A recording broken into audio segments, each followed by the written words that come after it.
जय महालक्ष्मी। एक गांव में सपना अपने पति रामचंद्र के साथ रहती थी। सपना की सास कलावती बहुत तेज थी। उसे सपना पसंद नहीं थी।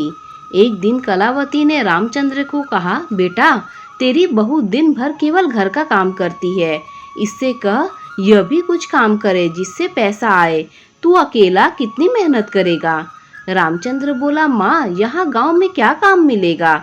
वैसे भी मैं इतना कमा लेता हूँ कि तुम दोनों को कुछ करने की आवश्यकता नहीं है। यह सुनकर कलावती गुस्सा हो जाती है। कलावती की यह बात सपना सुन लेती है।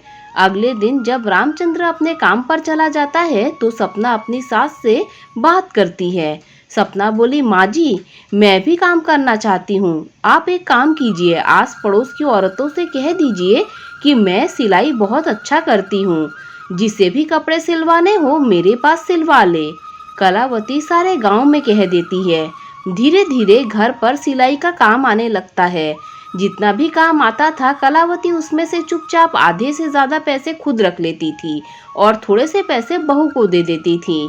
सपना बोली, माँ जी, इन कपड़ों को सी कर तो कुछ भी नहीं बचता। गांव वाले हमें नया जानकर कम पैसे देते हैं।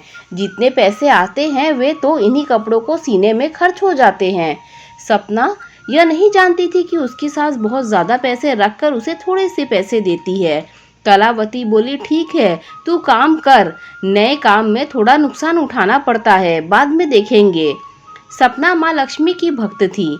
वह दिन भर मेहनत करके काम करती और रात में माँ लक्ष्मी की भक्ति करती थी। एक दिन सपना रात को माँ लक्ष्मी का ध्यान करने बैठी थी। तभी उसकी आंखों से आंसू बहने लगे। उसने माँ लक्ष्मी से कहा, माँ, मैं और मेरे पति दिन रात इतनी मेहनत करते हैं, फिर भी हमेशा हम परेशान रहते हैं। आप ही बताओ क्या करें। इसी तरह बातें करते करते सपना सो जाती है और अगले दिन उठकर अपने काम में लग जाती है। अगले दिन जब सपना सिलाई कर रही थी तभी एक छोटी सी लड़की उसके पास आती है। लड़की बोली, क्या आप मेरे कपड़े सिल देंगी? मेरे पास पैसे नहीं है। कलावती बोली, ए लड़की, पहले पैसे लेकर आ, फिर बात करना। सपना बोली, कोई बात नहीं माँ जी, मैं खाली समय में सिल दूंगी। कितनी प्यारी बच्ची है, इसे मना मत कीजिए। कलावती बोली, काम का नुकसान नहीं होना चाहिए। रात को जब तू पूजा करती है तब सिलना इसके कपड़े। सपना रात को बैठकर कपड़े सिल देती है। अगले दिन जब वह लड़की आती है तो बोलती है, आपने तो बहुत सुंदर कपड़े सिले हैं। मेरे पास आपको देने के लिए पैसे तो नहीं है, लेकिन यह मिट्टी का घड़ा है, इसे आप रख लीजिए। इसे संभाल कर रखना। आपके पास जितने भी पैसे आए उसमें से कुछ पैसे इसमें रख देना। सपना वैसे ही करने लगी। उसके पास जितने भी पैसे बचते उसमें से कुछ पैसे वो घड़े में डाल देती थी। एक दिन सपना रात के समय सिलाई कर रही थी।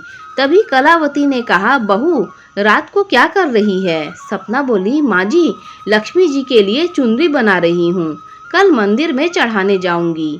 अगले दिन सपना चुनरी लेकर मंदिर की ओर चल देती है। रास्ते में उसे वही लड़की मिलती है। लड़की बोली, अरे यह तो बहुत अच्छी चुनरी है, आप मेरे लिए लाई हो क्या? सपना बोली, नहीं बेटी, ये तो माँ लक्ष्मी के लिए लाई हूँ, तुम्हारे लिए ऐसी ही चुनरी बना दूंगी। लड़की बोली, नहीं, मुझे तो यही चाहिए, आप यह मुझे दे दीजिए, समझ लेना माँ लक्ष्मी को दे दी। सपना के बहुत समझाने पर भी वह नहीं मानी और सपना से चुनरी लेकर चली गई। सपना मंदिर में पूजा करके वापस आ गई।